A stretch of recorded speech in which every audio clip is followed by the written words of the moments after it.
Hello friend, कैसे हैं आप सभी लोग स्वस्थ रहिए और अपनी फैमिली दोनों का भी ध्यान रखिएगा।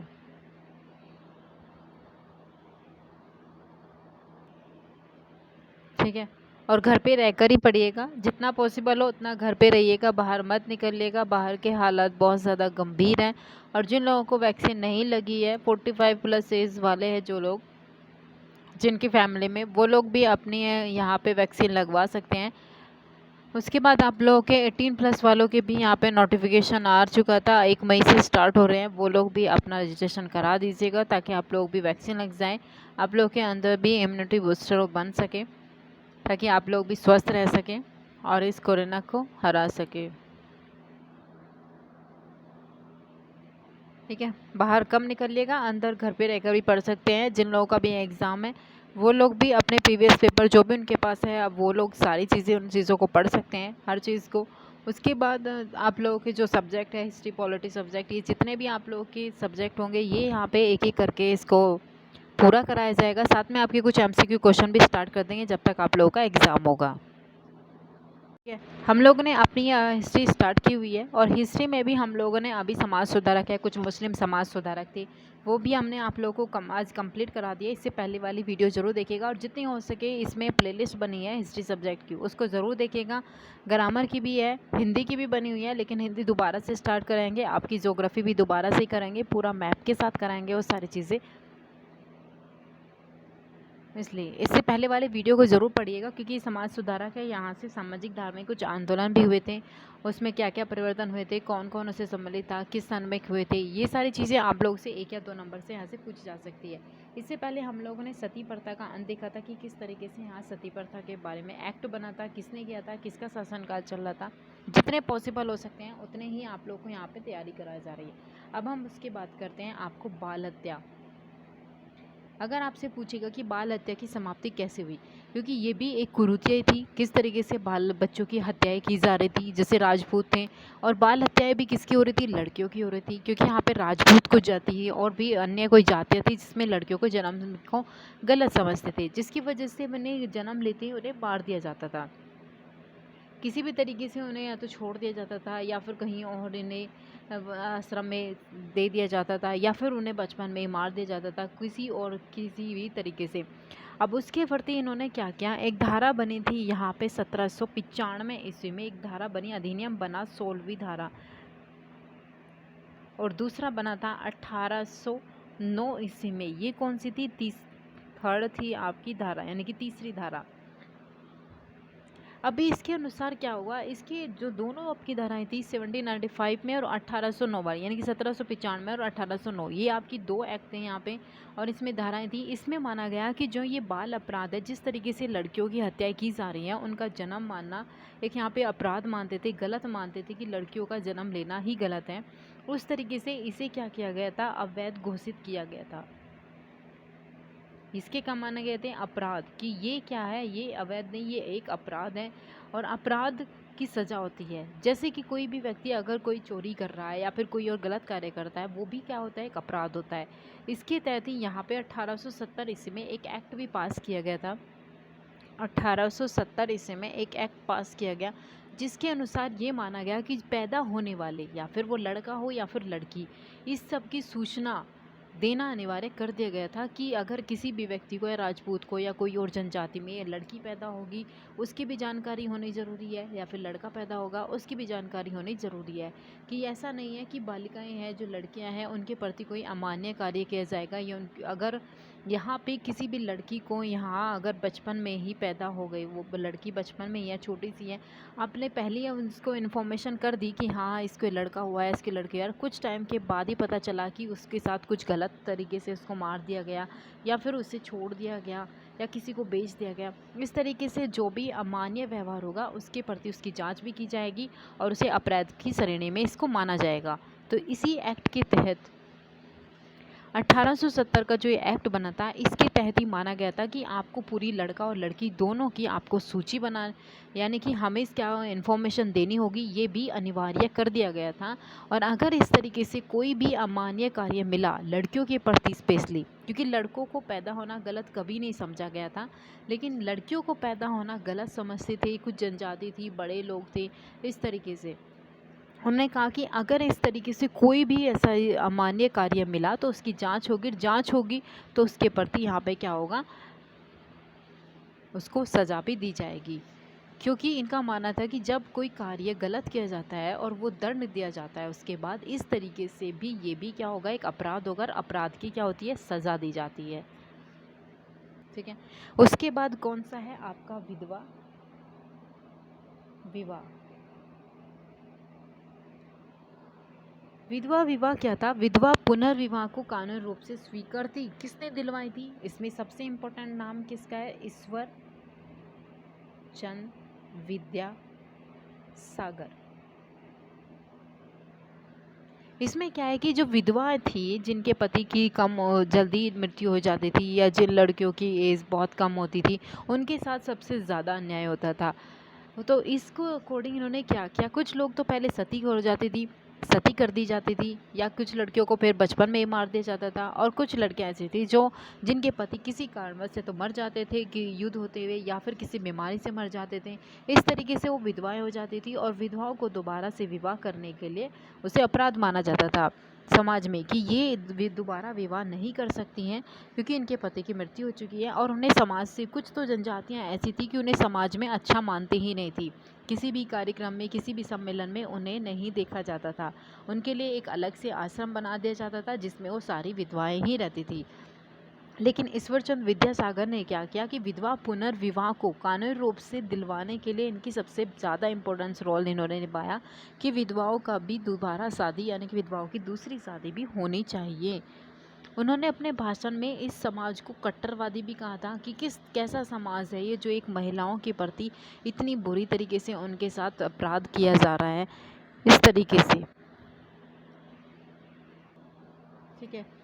और ऐसा नहीं था कि समाज ऐसा इतनी जल्दी से मानने वाला नहीं था कि हाँ विधवाएं हैं, और हम उन्हें अछूत भी मानते थे, कुछ जनजाति इन्हें अछूत मानती थी, इसलिए उन्हें ना तो किसी सम्मेलन में या किसी विवाह समारोह में कभी नहीं बुलाया जाता था, और उनको देखना भी अच्छा नहीं माना जाता था। कुछ समाज ऐसे भी थे, इसलिए इतनी जल्दी से ये कुरीतियाँ दूर नहीं होने वाली थी। खुद विद्यासागर ने क्या किया था, एक विधवा से विवाह किया था, और ये सबसे बड़ा एग्जाम्पल इन्होंने समाज को दिया था जब इन्होंने एक विधवा से विवाह किया था। उन्होंने विधवा विवाह के पक्ष में बहुत भाषण दिए, बहुत ज़्यादा लोगों को समझाया, समाज में जा जा के उन लोगों ने दिया, आवेदन भेजे, इस तरीके से उन्होंने बहुत सारे कार्यक्रम भी किए यहाँ पे। उसके बाद फिर इन्होंने क्या किया, एक यहाँ पे एक्ट बनाया 1856 ईस्वी में। इस एक्ट का नाम क्या था, हिंदू विडोज़, विडोज होता है विधवा, रीमैरिज एक्ट।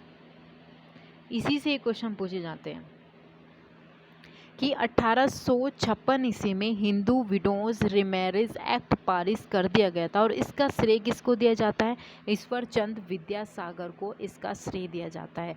और इन्होंने ही विधवा विवाह को विधि सम्मत ये करार दे दिया कि अब इनको भी दोबारा शादी करने का अधिकार है, जितना एक इंसान को होता है उसे भी अपनी लाइफ जीने का अधिकार होगा। उसके बाद यहाँ पे एक कार्यक्रम भी चलाया गया, महाराष्ट्र में भी विधवा विवाह चलाने लगे, क्योंकि इस तरीके से जब कोई एक्ट बन गया था तो जो भी जनजातियाँ थी, समाज थे, वहाँ पे भी आंदोलन स्टार्ट हो गए थे। और उसके तहत 1866 ईस्वी में 1866 ईस्वी में एक एक्ट बना। एक्ट का नाम क्या था, बम्बई। ये बम्बई में बना था, विडो रीमैरिज, ये यहाँ पे था एसोसिएशन। ये इस तरीके से यहाँ संगठन बनने शुरू हो गए थे 1866 ईस्वी में। ये एक संगठन बना था, और कहाँ बना था, बम्बई में बना था। और बम्बई में ये एक्ट जो एसोसिएशन बना वो कौन सा था, विडो रीमैरिज। कब बना था, 1866 ईस्वी में। उसके बाद एक विधवा आश्रम भी बनाया गया जो ज़्यादा इम्पोर्टेंट था यहाँ पे। वो कब बना गया था, 1896 ईस्वी को पूना में, ये बहुत इंपॉर्टेंट क्वेश्चन है। और किसने बनाया था? डीवी कर्वे ने बनाया था। क्या? विधवा आश्रम। ये यहाँ किसने बनाया था? डीवी कर्वे ने बनाया था। ठीक है, उसके बाद आप लोग का स्टार्ट होता है कौन सा? दास प्रथा का उन्मूलन। ये दास प्रथा क्या थी कि प्राचीन काल में क्या होते थे कि लोग कार्य करते थे दूसरे घर में जाकर, यानी कि एक तरीके से कह सकते थे गुलामी करना। सामाजिक कुरीतियां मानी जाती थी इसको गुलामी करना भी। और ये जब ब्रिटिश शासन चला तब बहुत ज़्यादा चल रही थी गुलामी। लेकिन उसके तहत पे यहाँ एक आपसे पूछना पड़ेगा कि यहाँ पे एक चार्टर चल रहा था। चार्टर था 1833 ईस्वी का चार्टर। 1833 ईस्वी का चार्टर एक्ट चल रहा था। और यहाँ पे जो भारत के गवर्नर जनरल थे 1833 ईस्वी में थे, यहाँ पे विलियम बेंटिंग। विलियम बेंटिंग यहाँ पे भारत के गवर्नर जनरल थे और उन्हीं का कार्यकाल यहाँ पे चल रहा था। और उसी के तहत पे ही यहाँ दास प्रथा का उन्मूलन के लिए एक्ट बनाया गया, कानून बनाया गया था। इन्होंने कहा था कि जो 1843 ईस्वी है भारत सरकार अधिनियम बनेगा, भारत सरकार अधिनियम, उसके तहत आपको दास प्रथा को गैर कानूनी रूप से घोषित कर दिया जाएगा। उसके बाद अब यही आपके सिर्फ एक एक दो दो क्वेश्चन ऐसे थे जिनसे ज़्यादा से ज़्यादा एक या दो क्वेश्चन पूछे जाते हैं, उससे ज़्यादा और क्वेश्चन नहीं पूछे। बस इतना पूछ सकते हैं कि डीवी कर्वे ने कहाँ पे कॉलेज खोला था। एक कॉलेज भी खोला था, वो भी पूना में खोला गया था डीवी कर्वे ने। उसके बाद विधवा आश्रम किसने खोला था? यहाँ पे 1866 इसमें बम्बई में वीडो टी मैरिज एसोसिएशन कब बना? इस तरीके से छोटे छोटे से एक या दो क्वेश्चन मैच में ज़्यादातर इन चीज़ों को पूछ लिया जाता है। कुछ उसके साथ में यहाँ और भी चीज़ें हैं। यहाँ पे सुधार आंदोलन तो नहीं है, लेकिन उसके साथ साथ यहाँ पे कुछ ऐसे व्यक्ति हैं जिनके नाम या फिर कुछ उपाधियाँ भी हैं, जिन्होंने कुछ कार्य भी किए, वो भी पता होना चाहिए। जैसे कि आपने पढ़ा होगा गोपाल हरि देशमुख। अब आपसे ज़्यादातर क्वेश्चन क्या पूछा जाता है? लोक हितवादी या फिर लोक हितवादी, ये दोनों ही आपसे पूछी गई है कि किसके नाम से जोड़ी जाती है या फिर ये किसके नाम से फेमस हुए थे। ठीक है, ये हुए थे लोकहितवादी या लोकहितवादी है, ये इनकी उपाधि थी गोपाल हरि देशमुख की। आपके ये इस तरीके से जो क्वेश्चन होते हैं ये आपके पूछे जाते हैं बीएड के एंट्रेंस एग्ज़ाम में। जब भी आप बीएड का एंट्रेंस एग्ज़ाम देंगे ये इस तरीके से आपके क्वेश्चन ज़रूर पूछे जाएंगे। उसके बाद अब आपको ये भी पता होना चाहिए कि गोपाल इनका क्या हुआ था कि ये इनका देहांत हो गया था 1892 इसमें। किसका? गोपाल हरि देशमुख का। ये क्या थे? इन्होंने अहमदाबाद, नासिक में ऐसी ऐसी जगहों पर जज थे और दिल्ली दरबार में भी आमंत्रित इनको किया गया था। उसके बाद ये क्या थे? इन्होंने कुछ ज़्यादा कार्य भी किए थे। वर्भाकर साप्ताहिक मतं चलाई थी। ये ज़्यादा इंपॉर्टेंट नहीं है, सिर्फ ज़्यादातर क्वेश्चन इससे सिर्फ इतना ही पूछा गया है, लोकहितवादी या लोकहितवादी किसके नाम के आगे या इसकी उपाधि है? तो ये उपाधि है आपकी गोपाल हरि देशमुख की।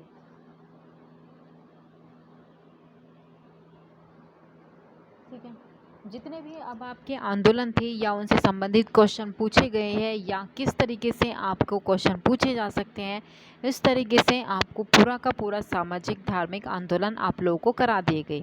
मुस्लिम आंदोलन थे, कुछ देवबंद बहादी, कुछ ऐसी शाखाएं भी थी जिनसे एक या दो क्वेश्चन आपसे मैच ऑफ द में पूछ सकते हैं, या थोड़ा सा और ज़्यादा डीप पूछेगा तो इस तरीके से आपके आंदोलन के बारे में पूछ लेगा। ठीक है, उसके बाद हम अब स्टार्ट करेंगे आपको 1857 की क्रांति, जिससे आपने हर एग्ज़ाम में 2 या 3 क्वेश्चन आराम से इस चीज़ से देखा होगा। अब आपको सबसे पहले इससे कुछ तथ्य बताते हैं। जैसे कि अगर आपसे पूछे कि इंग्लैंड के प्रधानमंत्री कौन थे उस टाइम पे, उसका नाम क्या था? पाल्मस्टन। क्योंकि अगर आपसे क्वेश्चन जो जनरली एग्ज़ाम में पूछ रहा है या फिर आपके कांस्टेबल में, दिल्ली कांस्टेबल में या बीएड एंट्रेंस में, तो इस तरीके के क्वेश्चन नहीं पूछेगा इतने डीप। लेकिन अगर आप लोग पीजीटी की दे रहे हैं या फिर स्पेशल आपके सब्जेक्ट्स की बात की जा रही है तो वहाँ इस तरीके के क्वेश्चन ज़रूर पूछे जाएंगे कि 1857 ईस्वी की क्रांति जब हो रही थी तो इंग्लैंड के प्रधानमंत्री कौन थे उस टाइम पे। ठीक है, दूसरी बात अगर भारत की बात करेगा कि भारत में गवर्नर जनरल कौन थे? उस टाइम कौन थे? Lord Canning. क्योंकि वो 1856 में क्रांति शुरू हुई थी, इससे पहले डलहौजी थे। डलहौजी के हटते ही लॉर्ड कैनिंग आ गए थे यहाँ पे। ये एक ऐसा व्यक्ति था जो आपका गवर्नर जनरल भी बना और वाइसराय बना। पहला वाइसराय और अंतिम भारत का गवर्नर जनरल यही था। और इसी के शासनकाल में ही 1857 ईस्वी की क्रांति हुई थी। अब भारत के सम्राट की बात करें कि भारत का सम्राट कौन था उस टाइम पे। भारत का सम्राट कौन था? बहादुर शाह द्वितीय, जिसे क्या कहा जाता था? जफर। ये बहुत ज़्यादा ओल्ड एज के थे, इनसे ज़्यादा कुछ कार्य नहीं हुआ था।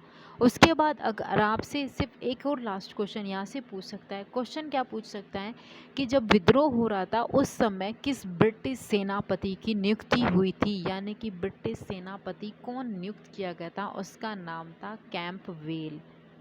ये 4 क्वेश्चन से आपके ये मत सोचेगा कि ये क्वेश्चन सिर्फ ज़्यादा उसमें पूछे जाएंगे। आपके यूपी पीसीएस में भी ये क्वेश्चन है, आरओ में भी ये क्वेश्चन है कि जिस टाइम पे 1857 ईस्वी की जब क्रांति हो रही थी तो वहाँ का प्रधानमंत्री कौन था? पाल्मस्टन। और वहाँ का भारत में गवर्नर जनरल कौन था? Lord Canning. अंतिम पहला वाइसराय और अंतिम गवर्नर जनरल कौन बना था? या भारत का सम्राट कौन था यहाँ पे? या उस समय कौन ब्रिटिश सेनापति की नियुक्ति किसकी की गई थी? तो ये क्वेश्चन आपके 4 ही है, ज़्यादा नहीं है। आप इन्हें ज़रूर पढ़िएगा। उसके बाद अब हम आपको बताएंगे कि जो 1857 ईस्वी की क्रांति हुई थी उसके कारण क्या थे। कुछ इसके साथ आर्थिक कारण थे, राजनीतिक कारण थे, प्रशासनिक कारण थे, कुछ धार्मिक कारण भी थे। आप इन्हें सुन लीजिएगा तो अच्छा ही होगा इस तरीके से, क्योंकि ये क्वेश्चन सिर्फ ज़्यादातर आप लोगों के डिटेल में क्वेश्चन नॉर्मली आपके यूपी में क्वेश्चन नहीं पूछे जाते हैं, लेकिन अगर आप उससे ज़्यादा पढ़ना चाहते हैं तो इस तरीके से क्वेश्चन मिलेंगे। जैसे अगर आपसे बात करेगा कि आर्थिक कारण क्या था, यहाँ पे क्या हुआ कि बहुत ज़्यादा भारी कारोबार हो रहे थे, बेदखल हो रहे थे। जितने भारत में उत्पाद किए जा रहे थे उनके प्रति यहाँ पे भेदभाव पूर्ण हो रहे थे, शुल्क लिया जा रहा था, टैक्स ज़्यादा लेते थे। और जो यहाँ पे कुछ जितने पुराने पुराने परंपराओं से चले आ रहे कुछ हस्तशिल्प से छोटे छोटे उद्योग थे जो आपके घरों में बनाए जाते थे, जिनसे वो अपना जीवन यापन करते थे, उनका विनाश हो रहा था। वो ख़त्म होने की कगार पे आते। जब वो चीज़ ख़त्म हो जाएंगी तो एक किसान, एक छोटे मजदूर किस तरीके से अपना लालन पोषण कर सकता है। तो इस तरीके से क्या हो रहा था कि यहाँ पे कोई भी चीज़ को, औद्योगिक व्यवस्था को ना तो कोई प्रोत्साहन दिया जा रहा था, और जितने आपके जो ज़मींदार थे, शिल्पकार थे, वो बुरी हालत में यहाँ पे आ चुके थे। ये इसका आर्थिक कारण माना जाता है कि जितने भी यहाँ पे शिल्पकार थे, उद्योग थे, उनके साथ भेदभाव हो रहा था, उनके उत्पाद के साथ यानी कि उनके उद्योग थे उनका विनाश होता जा रहा था। आपसे अगर पूछे कि राजनीतिक कारण क्या हो सकता था, राजनीतिक कारण क्या था यहाँ पे? इससे पहले कौन थे यहाँ पे? गवर्नर जनरल लॉर्ड डलहौजी थे। उनकी जो नीतियाँ थी, डॉक्ट्रिन ऑफ लेफ्ट थी या व्यापगम का जो सिद्धांत था वो बहुत गलत था उनका। ब्रिटिश शासन का जो विदेशीपन था, दोषपूर्ण अन्याय करते थे वो, कभी इन्होंने माना जाता है कि इन्होंने न्याय नहीं किया। उसके बाद यहाँ पे जो भ्रष्टाचार हुआ, उसके बाद इसके शासनकाल में भ्रष्टाचार फैले, और जो यहाँ पे मुग़ल सम्राट थे उनके साथ भी उसने गलत व्यवहार किया। इस तरीके से माना जाता है कि इनका राजनीतिक कारण माना गया। उसके बाद प्रशासनिक, ठीक है, उसके हमने क्या बताया आपको? प्रशासनिक कारण भी बता दिए। सामाजिक कारण इन लोगों ने क्या किया कि अंग्रेज़ों ने इसके साथ, कुछ जनजातियाँ थी, प्रजातियाँ थी, उनके साथ भेदभाव किया, उनकी भावनाओं के साथ खिलवाड़ किया। जो ईसाई मिशनरी थी यानी कि उन्होंने क्रिश्चियन धर्म को बहुत बढ़ावा दिया। और जितने भी यहाँ पे सामाजिक सुधार हो रहे थे, उनके विभिन्न सामाजिक सुधार कार्यक्रम, नए नियमों का निर्माण करना इन लोगों ने शुरू किया। तो इस तरीके से यदि आपके यहाँ पे कोई भी चीज़, परंपराएं चली आ रही है, उनके रीति रिवाज, इस तरीके से अगर आप किसी भी धर्म की भावनाओं को, उनकी फीलिंग्स को इस तरीके से आप उनके साथ भेदभाव करेंगे, उनको ठेस पहुँचाएंगे, तो यहाँ भी इस तरीके से कुछ ऐसे आंदोलन आप देखने को मिलते होंगे अब भी। उसके बाद कुछ जनजातियों में, उसके बाद यहाँ पे माना जाता है कि सैनिक कारण भी थे। सैनिक कारण क्या थे? इन लोगों ने क्या किया कि सैनिकों के जो भत्ते और वेतन दिए जाते थे उनके साथ आर्थिक असमानता कर दी, उनके साथ भेदभाव किया, उनके साथ मानसिक रूप से उनका उत्पीड़न किया, धार्मिक उत्पीड़न किया। जैसे यहाँ पे कर दिया कि जो लोग मूछें रखते थे वो मूछें नहीं रख सकते हैं, पगड़ी नहीं पहन सकते हैं। इस तरीके से इन लोगों ने उनके धार्मिकता को भी उत्पीड़न किया और उनके साथ असमानताएँ भी की। जिस तरीके से सैनिकों ने यहाँ पे सबने मिलकर इस तरीके से ये एक आंदोलन को आगे बढ़ाया। अब आप मानिए सबसे ज़्यादा इम्पोर्टेंट यहाँ माना जाता है उसका तात्कालिक कारण क्या था। इसका तात्कालिक कारण क्या था? इसका तात्कालिक कारण माना जाता है कि चर्बी युक्त एक कारतूस था जिसमें चर्बी भरी जाती थी और फिर उस चर्बी को मुंह के द्वारा उसको खींचा जाता था। उसमें गाय और सूअर की कुछ चर्बी दी जाती थी, जिसमें आपके हिंदू धर्म और मुस्लिम धर्म दोनों के यहाँ पे धर्मों को यहाँ पे ठेस पहुँची कि हम अपने, क्योंकि यहाँ पे इन चीज़ों को बहुत ज़्यादा पवित्र माना जाता है गाय को हिंदू धर्म में, और उस तरीके से इन लोगों को लगा कि ये हमारे धर्म के खिलवाड़ किया जा रहा है, हमारे धर्म के प्रति इन लोगों ने इस तरीके से भी माना। और यहाँ पे जो ये चर्बी युक्त कारतूस था यही इसका तात्कालिक कारण माना जाता है।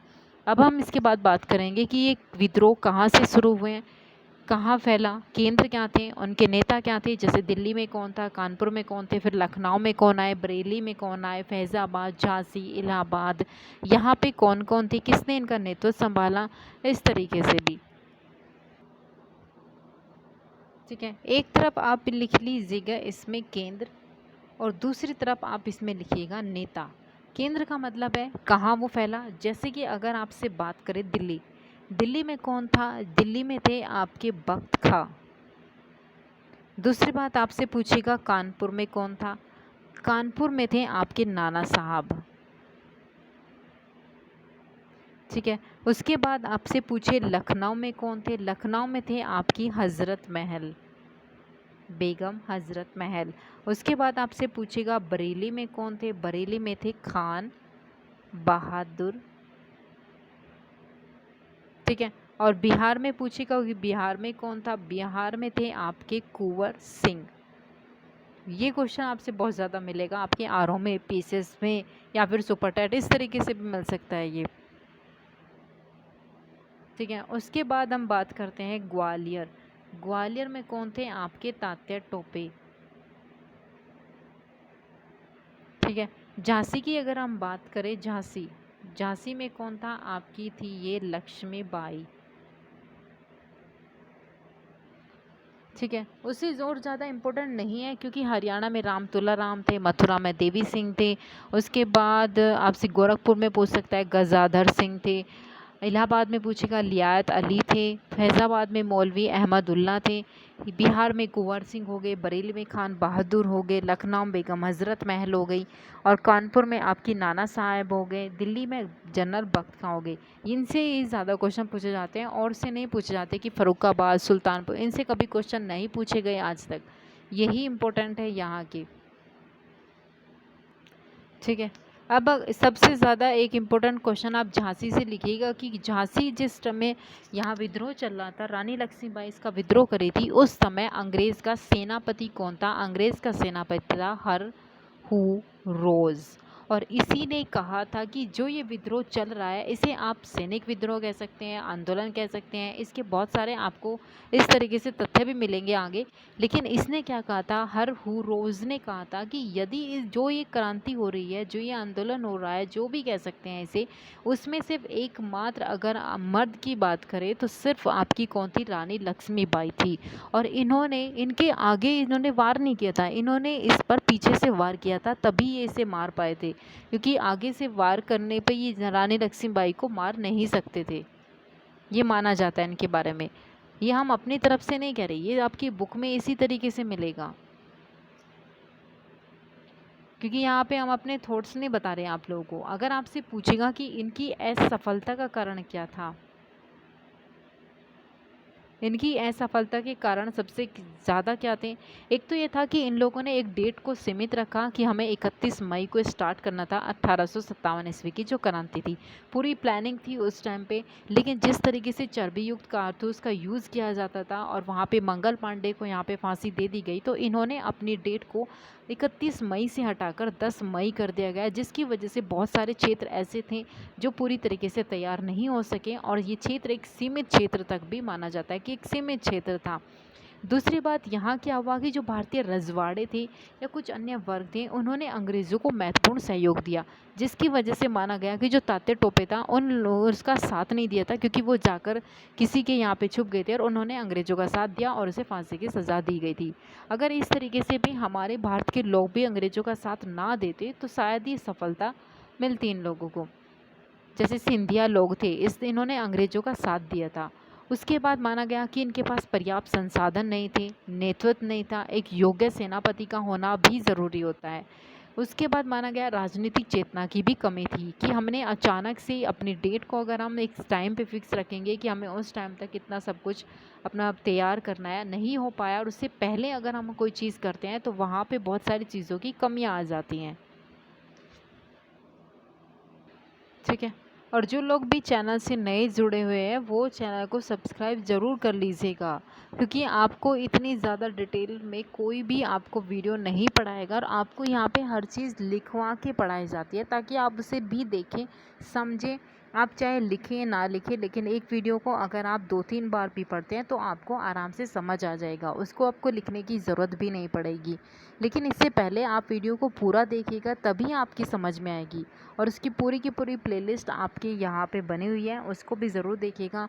और जो लोग भी जिस भी एग्ज़ाम की तैयारी कर रहे हैं उनको शेयर ज़रूर कीजिएगा और लाइक ज़रूर कीजिएगा और सब्सक्राइब करना तो मत भूलिएगा। इसको सबसे पहले ही कर लीजिएगा, ऑल पे आप लोगों को यहाँ पे क्लिक करना होगा।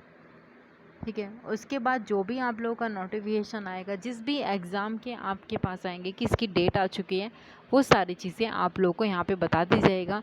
क्योंकि यहाँ पे अभी यूपीएसआई के बहुत सारे फॉर्म ऐसे भरे गए थे जो यहाँ पे रिजेक्ट कर दिए गए, उन लोगों की यहाँ पे लिस्ट भी आ चुकी है। उसमें आप लोग अपना नाम देख लीजिएगा कि वो फॉर्म रिजेक्ट कर दिए गए हैं बहुत सारे स्टूडेंट के यहाँ पे। आई होप कि आपको सारी वीडियो समझ आ रही होगी। उसको एक बार नहीं 2-3 बार ज़रूर पढ़िएगा।